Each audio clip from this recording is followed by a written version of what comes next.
Itu saya kok optimis itu bisa nanti berat. Loh kalau tidak, ya nggak usah berpancasila. Jelas Pancasila itu ketuhanan yang Maha Esa kok yang pertama kok. Nggak ada ceritanya ya beragama tapi nggak usah serius-serius kan nggak ada. Ya agama sekedarnya tapi jangan kecil-kecil, jangan taat-taat dan nggak ada. Ya beragama ya usahakan setaat mungkin dan itu berproses kan. Ini penting karena saya lihat semakin ada kecenderungan untuk orang intoleran itu kalau kemudian menunjukkan identitas keagamannya secara lugas di depan orang yang agamanya berbeda. Padahal itu kan tidak.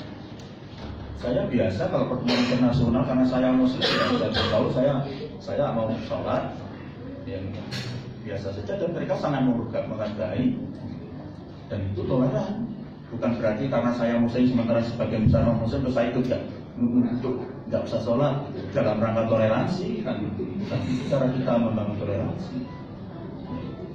Nah, kemudian yang kedua, di samping bahwa kita harus melihat sebagai kita ini adalah pendidik, harus melihat orang itu ada sedang dalam proses pendidikan. Yang kedua kita harus pegang pada landasan legal.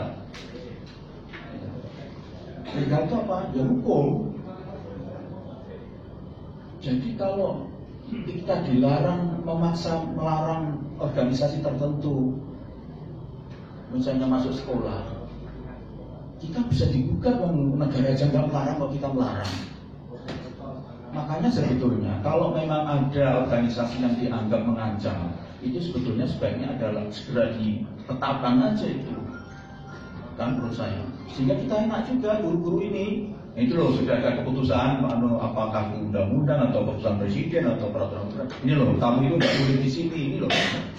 Saya juga enak segera buat peraturan menteri, permen berdasarkan bikin turunan kalau berdasarkan peraturan pemerintah memutuskan bahwa organisasi ini terlarang dan ini tidak boleh berada di sekolah. Itu namanya landasannya betul. Tetapi kalau tidak, kita bisa kena kita bisa digugat balik. Dan digugat balik itu jangan dikira enak, habiskannya bersih. Saya itu digugat karyawan Kemendikbud itu jelas padahal jelas menang, tapi naik banding terus sampai 5 tahun enggak. Nah, daripada ngurusi gitu-gitu, kemudian ngurusi siswa. Ya, jadi ini juga persoalan. Jadi tapi saya minta betul dengan cara kita pendekatan-pendekatan edukatif, marilah kita kembalikan nasionalisme, cinta tanah air itu menjadi pembentukan tindak yang paling awal. Karena saya sudah buat edaran, termasuk saya minta untuk setiap hari menyanyikan lagu Indonesia Raya itu tolong dilaksanakan. Memang banyak yang kritik, apa itu cara untuk membangun nasionalisme? Ya memang tidak satu-satunya cara. Tetapi paling tidak kalau tiap hari lagu Indonesia Raya kan, ya masa sama dengan kita terus tiap hari syahadat masa dan gak yakin dengan yang kita mau syahadatkan kan, jadi gak usah didebat macam-macam. Tapi orang itu ya orang itu bikin darah Mas Musara disalahkan, enggak disalahkan, katanya mendukung tidak intoleransi, ya jadi repot pokoknya. Tapi nggak enak lah, itu enak jadi menteri. Jadi dan tunjangannya juga nggak banyak-banyak amat, kira banyak. Tunjangan menteri 18 juta, yang resmi 18 juta. Dan nggak ada yang tidak resmi. Ya sekarang nggak boleh yang tidak resmi kan, publik kan.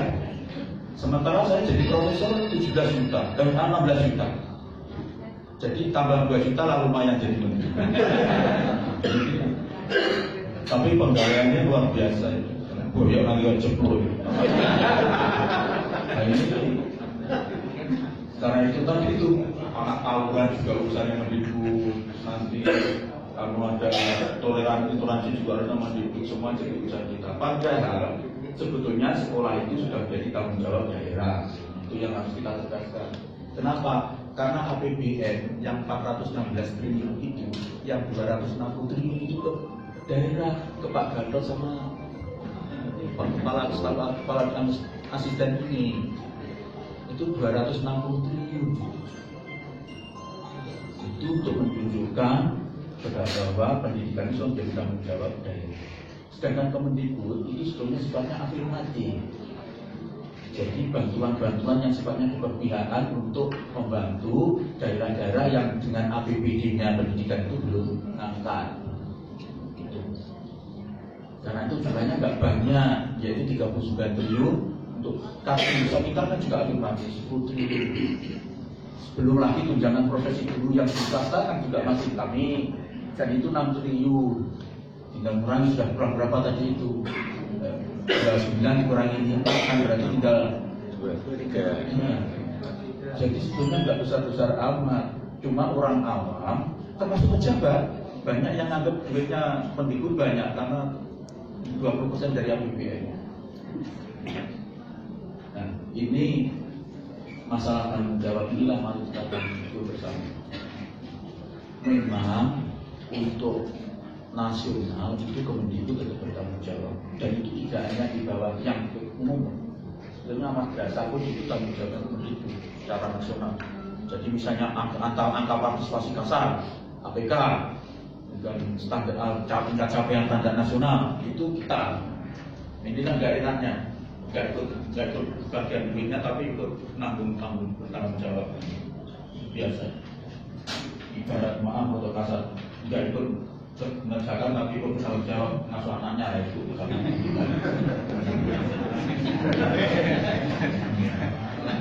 nggak ikut rasanya tapi pernah ngasuh ibadahnya. Ini menunggu tadi itu yang namanya ini tadi itu. Jadi untuk akreditasi ujian nasional itu memang anggarannya masuk di dalam itu, termasuk yang sanatnya alia. Tetapi alias sanatnya itu, makanya ini tolong Pak Gatot harus koordinasi dengan kantor setempat. Saya baik sudah dimulai itu kalau UNBK ya mereka juga harus untuk UNBK artinya juga segera penyediaan komputernya. Nah, kalau itu enggak misalnya Pemprov juga bantu kalau memang sudah nanti bisa 100%. Karena Pak Presiden pun juga begitu. Karena beliau kalau sudah pendidikan itu Mendikbud. Misalnya KIP itu ada alokasi anggaran KIP untuk Kementerian Agama. Tapi Pak Presiden selalu kalau KIP enggak tersalur Mendikbud. Nah, saya barangkali ingatkan Pak Presiden, mohon maaf KIP ini juga tidak hanya juga ada. Oh iya. Tapi misalnya problemnya misalnya anak yatim yang ada di panti.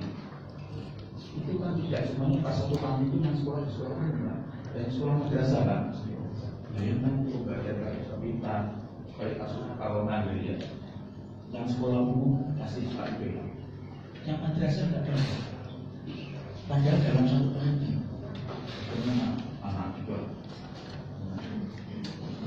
Saya satu kali kita sinkron bersama-sama. Itu juga sampai sekarang. Inilah risiko dari sistem yang sistem pendidikan yang tidak satu saja harus kelihatan satu, tapi sebenarnya tidak satu dengan kota. Sementara kita juga untuk ke sana tidak boleh, tapi kalau ada apa-apa kadang kita yang harus diambil bertanggung jawab. Nah, kemudian yang terakhir. Dengan kalau SMA memang untuk pembentukan karakter itu diprioritaskan untuk sekolah dasar. Jadi SD dan SMP. Jadi idealnya memang anak SMA dan SMK itu sudah taken for granted, mentalnya sudah bagus, karakternya sudah bagus. Kalau belum, maka saya minta juga ada langkah-langkah di sekolah-sekolah untuk membentuk anak-anak. Yang terutama sebetulnya untuk SMA SMK itu adalah untuk SMA itu disiapkan masuk ke mentalnya, disiapkan untuk masuk di dunia perguruan tinggi dari school children menjadi university student, ya. Dari anak sekolah menjadi anak kampus, menjadi mahasiswa. Jadi dari school children menjadi university student. Untuk SMK itu disiapkan untuk masuk di dunia kerja. Nah, cuma masalahnya sistem di Indonesia kan tidak rigid, tidak seperti negara lain seperti Singapura atau Indonesia. Karena apa? anak-anak SMK ini sebagian besar juga masih ingin kuliah, bukan masuk dunia kerja. Sementara anak SMA juga banyak yang tidak sanggup kuliah, pengen bekerja. Karena itu bagaimanapun SMA juga harus tetap ada